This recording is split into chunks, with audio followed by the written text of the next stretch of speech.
Welcome to the third episode of Solutions. I'm Elias, And I'm Grant. and today we are going to discuss making a living. Specifically, why and how incomes in the United States have not kept up with the cost of living, despite huge gains in our economy thanks to global trade and technological innovation, and how we can build a society where, in the wealthiest nation in the world, no worker should have to worry about how they're going to put food on the table. We'll talk about minimum wages as one of the possible avenues, but we'll also discuss the need to tackle this issue from several different angles due to the complexity of today's economy. For the readers out there, we also do all of our podcast episodes in a written format that you can always find at medium.com/solutions, as well as on our subreddit at r/solutionspodcast. And if you want to discuss anything with us, or have any episode ideas, or just want to hang out, maybe debate us on something, we also have a Discord server that will be linked in the article and in the description. So, making a living. Grant, why don't you, for those of us who might not be in the loop on just how serious this problem is for everyday Americans, why don't you walk us through some of the issues that are occurring? Absolutely. The problem lies in the fact that real wages, the value of wages after being adjusted for inflation, have barely budged in the past 50 years. Meanwhile, the cost of living has increased, with housing prices raising 34% since 1999. Americans are also living paycheck to paycheck, with over half reporting that they have little to no money set aside for an emergency, and 40% struggling to pay for basic necessities like food or rent. In addition to all of this, the contract workforce is also growing, with 1 in 5 jobs being held by contractors, some full-time and some using it as supplemental income. These workers often have income that varies seasonally or monthly, and while many of them enjoy the flexibility, this can also result in financial instability for those who are dependent on this income. In solving this problem, we'll need to not only account for those earning a steady wage that isn't high enough, but also for those whose income is less stable for various reasons. So clearly the financial circumstances for the average American worker have gotten worse over time. But why is this? We always hear about how the economy is growing, so there has to be an explanation for why businesses aren't passing down their increased profits to their workers. Some people have argued that this is the result of flawed business decisions that undervalue worker satisfaction. And this is often informed by the sticky wage theory, the idea that if you give people raises, they will want to hold on to those raises, and then it'll be difficult to take them back when the company isn't doing so well.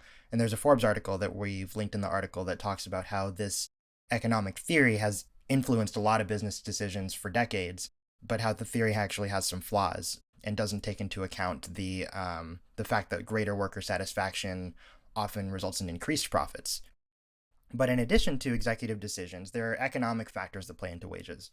Basic economic theory tends to hold true that more job offerings and less workers results in higher wages, as employers raise wages to attract workers.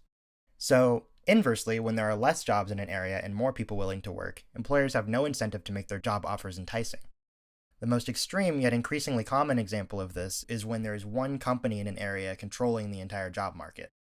We found a study from the National Bureau of Economic Research that examined county-level figures on wages and productivity and found that manufacturing plants that were the only ones within a given area had consistently lower wages regardless of the plant's productivity or profits. The study also demonstrated that unionization can be a good way to cancel out this effect, so even in cases where there wasn't any competition between employers, wages were constantly higher in unionized firms, which is a point that we'll be coming back to later on. Part of why there is a lower supply of manufacturing jobs is due to free trade policies, which have allowed corporations to replace domestic labor with cheaper overseas labor. There are many who claim that the use of overseas labor not only causes Americans to lose jobs, but also negatively affects overall wages, since overseas labor is cheaper and it increases the supply. There is certainly evidence to support this idea, as one study has found a correlation between regions exposed to Chinese competition and reduced wages. Most of these harms have been felt within a very specific economic community. However, on the whole, free trade tends to be a net positive due to the fact that it increases economic growth. For example, studies have estimated that the GDP of EU nations would be approximately 8.7% lower if the member nations were not able to freely trade with each other. Not only this, but the prices of goods are lowered as countries with lower production costs are able to compete in the market. thus driving the prices down for everybody. That doesn't mean that those who have been negatively affected by specific trade policies shouldn't be helped. The solution is to provide redistributive tax policies that take the gains from engaging in trade to aid those who are negatively affected by it, those being Americans that used to have manufacturing jobs in the US that have now been shipped overseas. So, when analyzing how a higher supply of labor can result in less competitive wages, a natural question to ask is whether immigration plays a role in this. Immigration brings a high labor supply and reduces the amount of available jobs for citizens living here, which may lead to the conclusion that immigration brings down wages overall. A report from the National Academies of Sciences, Engineering, and Medicine examined 20 years of data and found that immigrants presented a net benefit to the economy and that the effect on wages is very small, but there were some negative impacts on the wages of laborers who did not have a high school education, as well as second generation immigrants. Additionally, immigrant workers that are here illegally are more likely to be exploited by lower wages. Economists have many different views on just how severe this effect is on low skilled workers. One estimate on the higher end of the scale from economist George J. Borjas puts it at about 800 to 1,500 lost every year due to immigration if you're a low skilled worker, with others arguing that it's much less than that. What all of these economists tend to agree on, however, is that this isn't nearly enough to raise any alarms about letting too many people into the country. The truth is that immigrations largely contribute to our economy and overall growth, and even those who take Borjas' position on this agree that it would be unwise to cut back on immigration due to economic concerns. The better solution here is to take the profits that immigration brings to our thriving economy and use that to provide better wages for all low-skilled and low-educated workers, regardless of whether or not they were born in this country. So, if executive decisions and economic factors have clearly led to a stagnation of wages over time, why hasn't the government done anything about it? Simply put, the actions of politicians and the government over the past few decades have been led by bad economic theory, namely neoliberalism and the idea that as long as businesses are doing well, that the wealth will trickle down to the workers down below and everything will be good. This is what trickle-down economics is, and it posits that cutting taxes and regulations for the wealthiest members of society will result in an economic growth and also increase tax revenue, because everybody will be making so much more money, and then the government can tax this large sum of money at a very low rate. The unfortunate thing is that it doesn't work, and there's no evidence to support the claim that it does. According to a study done by the London School of Economics, trickle-down economics hasn't demonstrated to be effective for 18 different countries spanning 60 years. Not only were tax revenues not increased, but neither were wages. The only thing that was increased was the disparity of wealth between the poor and the rich. For example, the Trump 2017 tax cuts, the last time that we tried to implement a trickle-down style tax policy, also saw a failure to raise revenue, which implies that the wages were not substantially raised or that there were a massive increase in jobs. In short, trickle-down economics doesn't work because the wealthy, big surprise, like to hold on to their wealth.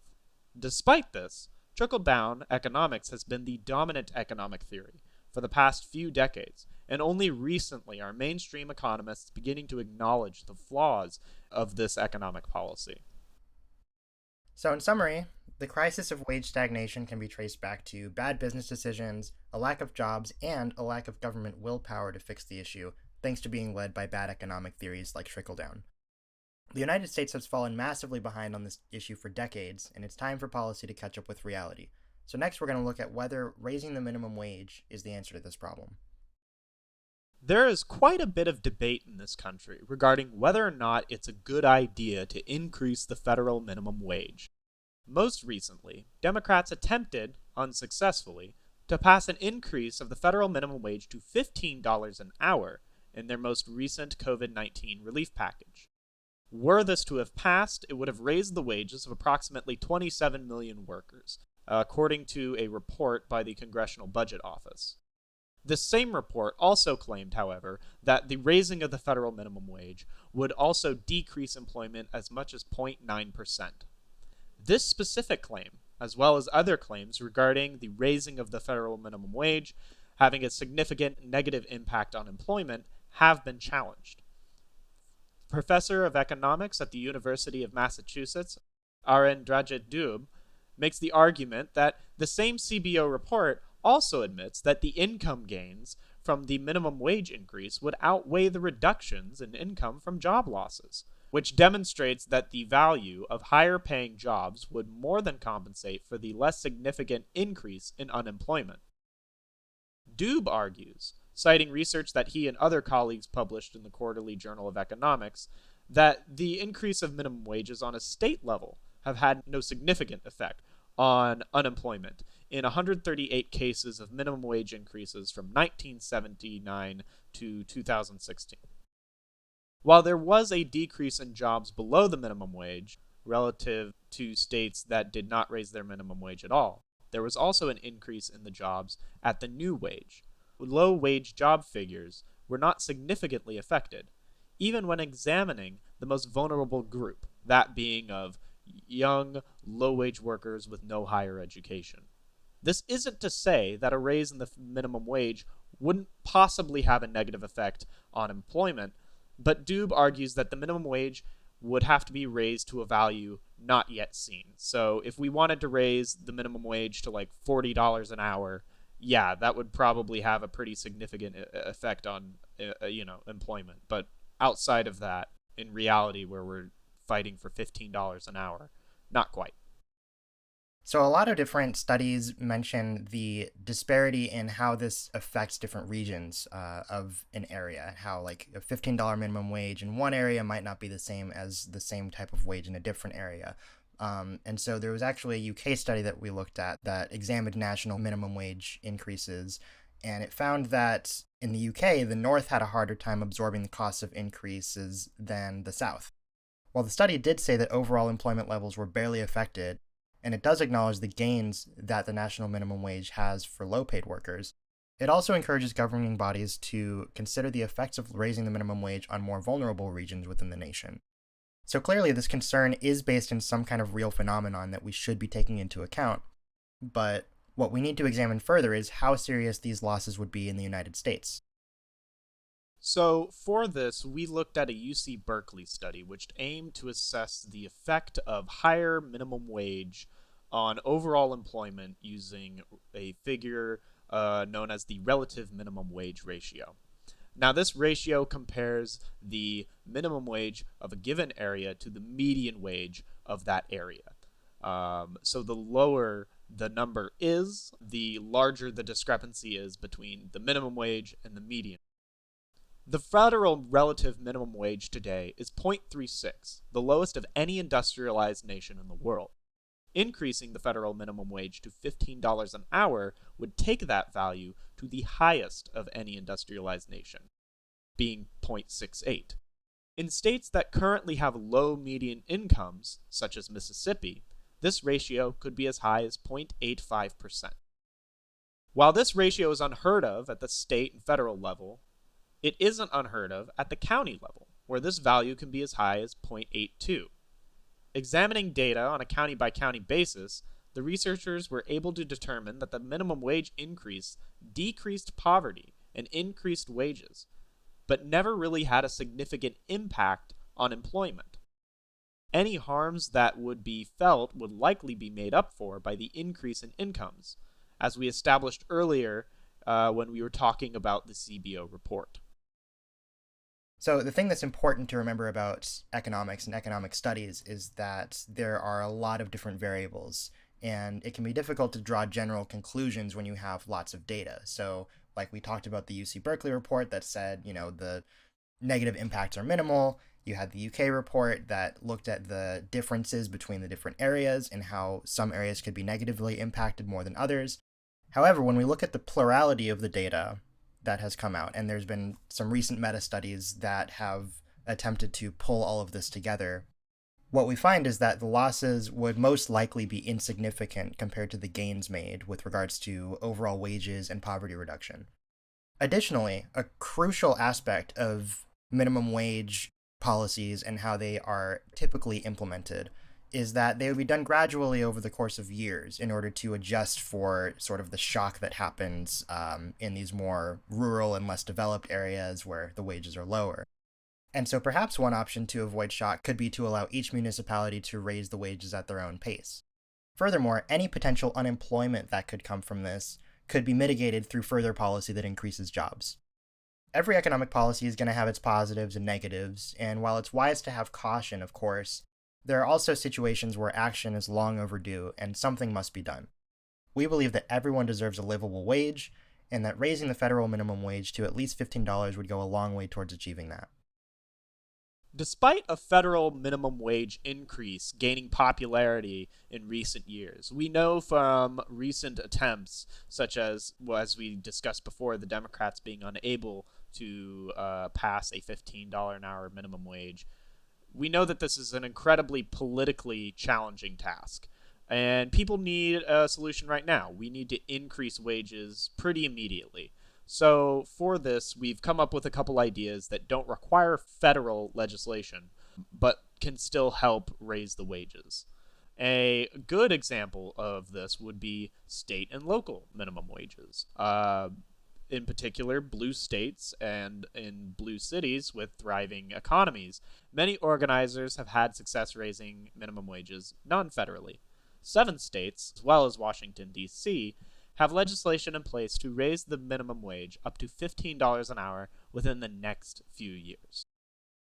Another interesting way of going about wage increases is through something called a wage board. A wage board is a panel usually established by some state or local government that will convene and they'll focus on a particular industry, for example, fast food, and they'll get opinions from businesses, workers, and the general public and try to figure out what a good minimum wage would be for that particular industry. And then they are actually able to write it into law based on the results that they get from their analysis.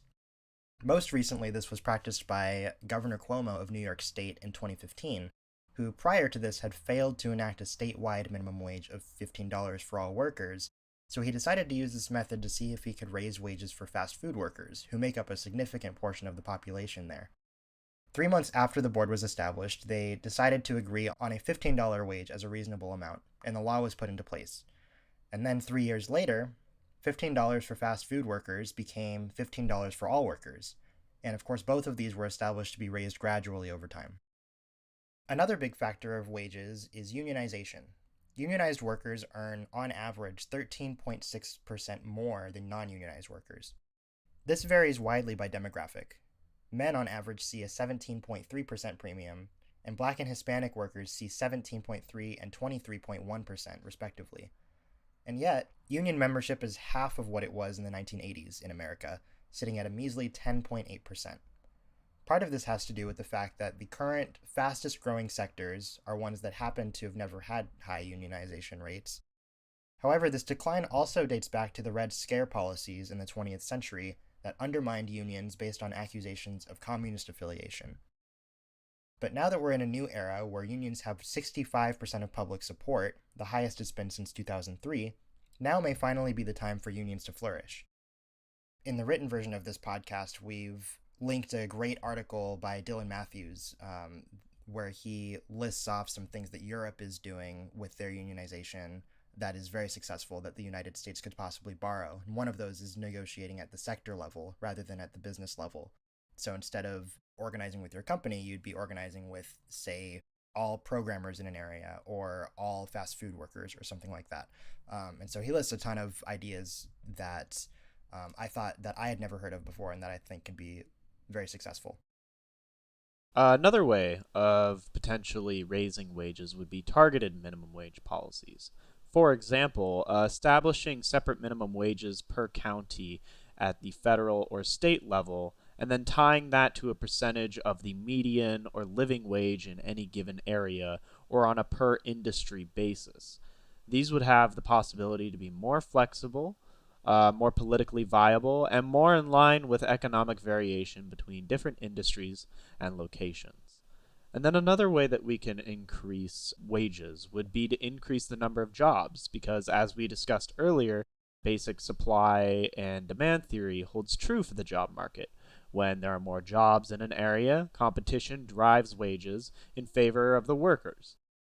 Diving into all the policy ideas and economic factors is its own solutions episode. But the recent American Jobs Plan by the Biden administration, which plans to put millions of people to work rebuilding our infrastructure, is an example of good policy, in our opinion, that would help further this goal.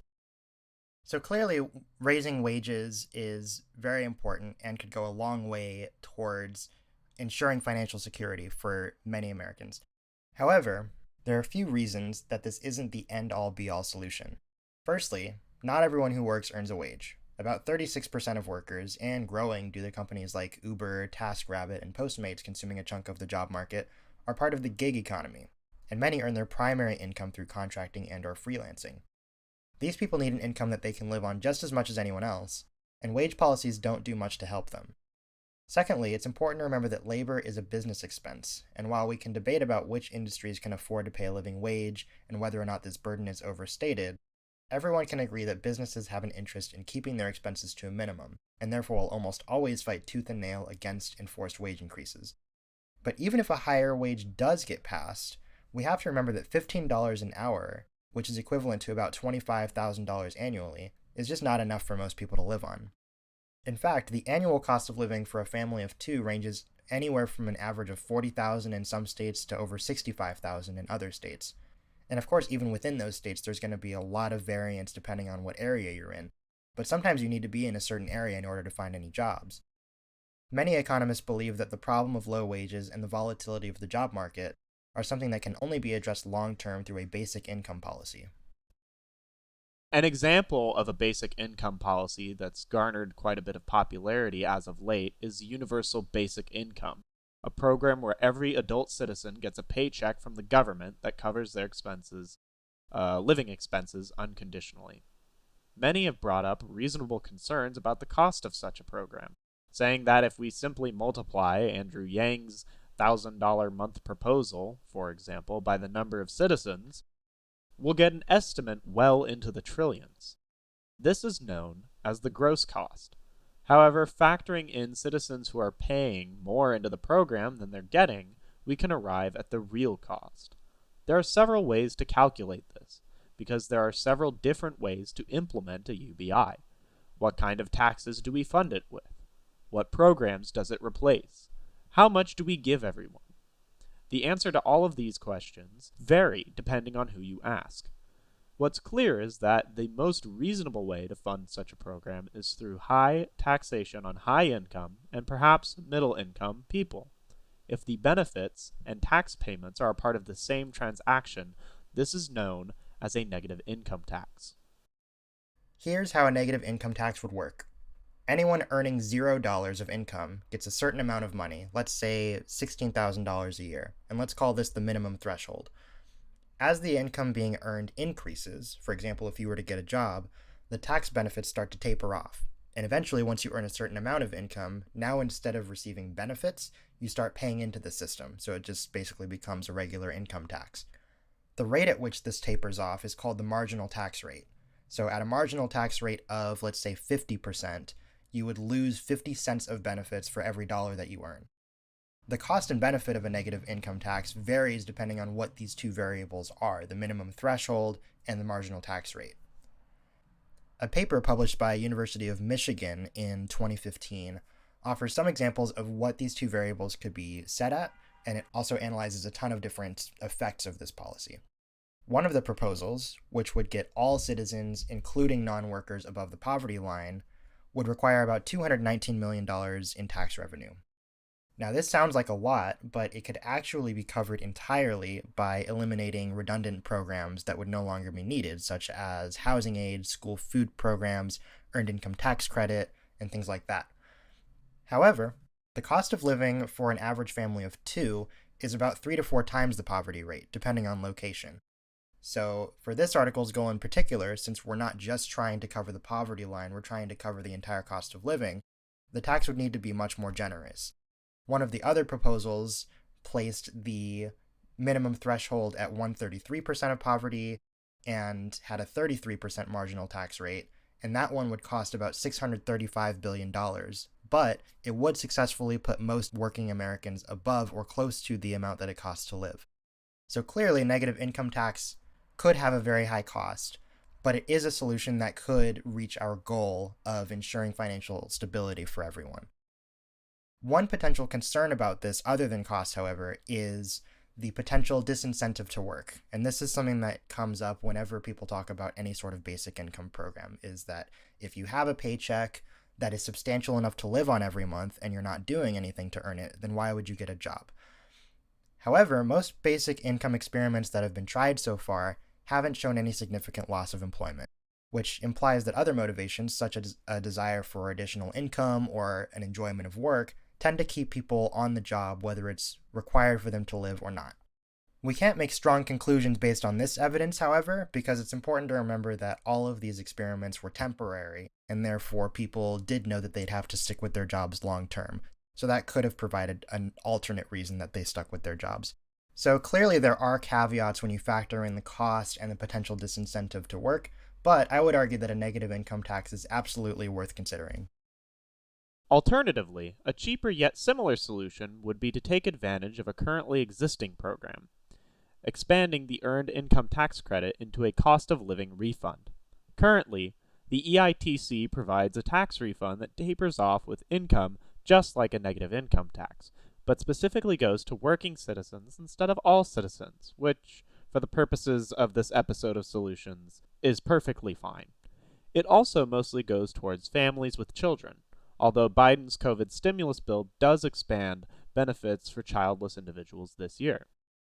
The EITC provides a meaningful benefit for workers, but it doesn't help many people cover the cost of living.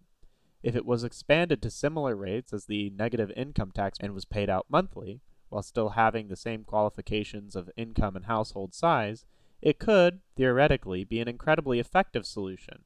And it has the benefit of being a cheaper cost, as well as the fact that it expands upon an existing program without having to create a new one, and would probably, for that reason, be far more politically viable than a negative income tax. In conclusion, what can be done? Well, ultimately, what we would like to see would be a raise in the federal minimum wage, ideally to $15 an hour. But for reasons that we discussed, this is a politically difficult task, which leaves us to contemplate other options. Yes. And some of those other options include unionization and passing things on the local and state levels, having other ideas like wage boards to really nail it down on the per industry level. And so there's lots of different creative solutions for wages in particular. In addition to that, we are also recognizing that, not everyone earns a wage. We're transitioning into more of a gig economy. So we need ways to provide for people who don't have that stable work environment. And so we talked about negative income tax with regards to that, and expanding the earned income tax credit to sort of provide just a base level for a lot of these workers. These future policies that we may hope to see enacted to compensate for those that aren't earning a wage, negative income tax, universal basic income, at this moment in time, they seem very abstract, but they're something that everybody should at least consider moving forward in terms of helping everybody live a financially stable life. The implementation of which will be interesting to see in the future, if that's a future that comes to pass. Yeah, totally. So, Elias, how about, it seems like we hit all the points here. How about them socials? How about them? Oh, yeah. How about the socials? Hit them with the socials. Totally, yeah. So, thank you all for listening. Thank you for checking this out and hearing our ideas about this. We know it was definitely one of our more policy focused and a little bit more technical episode. We think we established some pretty good solutions here for a pretty pressing problem that has been an issue for a long time. And so if you want to see more from us, if you want to be notified of our fourth episode when that comes out, or have any ideas you want us to consider, or just want to, chat or anything like that, we have a Discord server that's going to be linked in the description, and also going to be linked in the article. You can catch all of our written articles that we've done at medium.com/solutions or on the subreddit at r/solutions podcast. We also have a presence on Facebook, Instagram, and Twitter if you want to follow us there and interact with us. And yeah, we are looking forward to being more engaged with the community and hoping that, we can inspire others to be critical thinkers on all of these issues. So thank you all for listening, and we will see you in the next one. Goodbye, everyone.